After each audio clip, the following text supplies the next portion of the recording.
pemirsa, kita memperingati Hari Buta Warna Internasional. Kita akan membahas apa saja sih penyebab dan bagaimana cara mengatasinya. Apakah sudah ada caranya atau harus seperti apa nih Dokter Haikal? Betul sekali Intan, apalagi buta warna ini merupakan suatu kondisi yang mungkin didapat dari lahir ya, atau juga merupakan kondisi yang merupakan syarat untuk suatu profesi. Nah, kita akan bahas hari ini bersama Dr. Helda Puspitasari, dokter mata. Halo pagi dok, apa kabar? Halo dok, alhamdulillah Iya. sehat. Selamat Ketemu pagi lagi, dokter. Intan. Dokter tapi ngomong makin langsing ya dok ya. Baju ya dok. Soalnya dok, ada yang iri. Produser kita iri Ada Pak. ini ya. Sama dong dok diet selamanya ya kayaknya. Iya.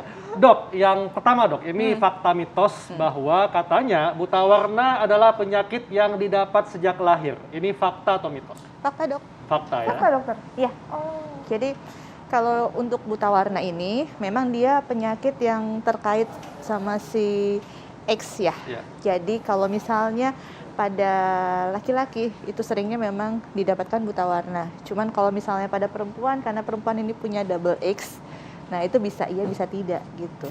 Oh, kayak gitu ya dok. Tapi dokter tadi kan buta warna dari lahir katanya. Tapi ada nggak sih dok kondisi yang kayak kita udah umur berapa gitu baru nggak bisa bedain warna, itu bisa terjadi atau enggak? Nah ini mungkin kalau yang didapat ya. Jadi Iya. kalau kayak gitu mungkin ada penyakit yang lain yang menyebabkan dia mengalami gangguan dari penglihatan warnanya seperti itu. Nah, contohnya penyakit apa tuh dok yang bisa membuat seseorang mengalami buta warna? Penyakit yang mengalami itu kayak misalnya diabetes bisa, atau mungkin juga yang ke arah si saraf mata. Iya. Jadi dia ada peradangan, ada infeksi seperti itu. Nah itu Kalau jadi trauma bisa dok, benturan keras itu benturan keras bisa. bisa ya? Ya. Oke. Kalau yang keras sekali ya. Nah, dok, ini umumnya mungkin pemirsa penasaran dok ya. Sebetulnya ketika seseorang nih mengalami buta warna itu gejalanya seperti apa dok? Oke. Kalau misalnya orang mengalami, kan gini, jadi kalau buta warna ini ada yang buta warna total, ada yang buta warna parsial. Bagian ya. Nah, kalau misalnya buta warna total tuh mungkin kita melihat dunia ini seperti monokrom. Ya, Hitam dan putih. nyanyi ya monokrom ya. Lagunya Tulus dong. Jadi ada hitam, ada putih, terus dia mungkin kayak keabu-abuan seperti itu dong. Itu total. Total. Oh, oke.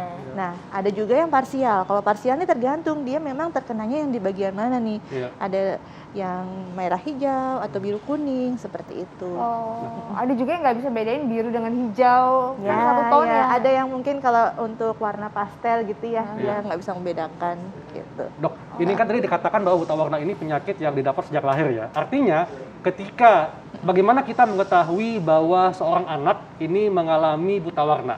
Dari apa yang bisa kita ketahui? Mungkin dari gejala dia nggak bisa bedakan warna. Kan anak-anaknya juga masih belajar warna kan dok ya? Ini Betul. gimana dok cara mengetahuinya? Betul dok. Agak tricky ya, Iya. agak susah. Jadi memang sebenarnya kalau kita mau tahu pastinya untuk dia buta warna atau enggak, memang harus ke dokter mata. Nanti kan itu ada pemeriksaan yang namanya kita menggunakan bisa yang paling simpel sih dengan yang buku isi hara. Iya. Udah tahu mungkin ya, ada buku ada warna-warnanya, ada tulisan-tulisan yang harus Iya. kita baca itu angka-angkanya berapa. Nah itu kalau misalnya kita mau lebih detail langsung. Iya. Tapi kalau misalnya untuk screening, istilahnya screening itu Iya. mungkin bisa sambil tanya sambil belajar anaknya gitu kan. Warna-warna dasar tuh merah, biru, hijau gitu kan. Kalau dia bisa membedakan warna-warna dasar, kemungkinan sih aman ya dok. Tapi kalau misalnya mau pasti memang harus ke dokter mata. Oke. Apalagi kalau dia ada riwayat keturunan Buta warna. sebelum-sebelumnya dia ada yang buta warna. Oke, nah ini dokter nih sebenarnya berhubungan dengan keturunan dan juga anak ya. Ini ada fakta dan mitos berikutnya. Ini kepada sebagian besar kasus buta warna katanya diturunkan dari orang tua ke anak. Ini fakta berarti ya dokter? Ya, fakta. Oh fakta. Oke. Nah dokter tapi ini ada kemungkinan nggak sih kalau misalnya orang tuanya buta warna bisa anaknya nggak buta warna bisa? Atau Nah, pasti? tergantung jenis kelamin anaknya. Oh, kalau laki-laki lebih kemungkinan. Ya. Tadi yang saya bilang, karena kan dia terkait sama yang si X ya. Oh, oke. Ya dokter Oke. ini ada fakta dan mitos berikutnya dokter Iya. Haikal. Dok, ini terkait jenis kelamin dok ya. Fakta atau mitos buta warna lebih sering dialami oleh pria dibanding wanita. Tapi nanti untuk jawabnya kita akan simak jawabannya sesaat lagi, tetap di Hidup Sehat.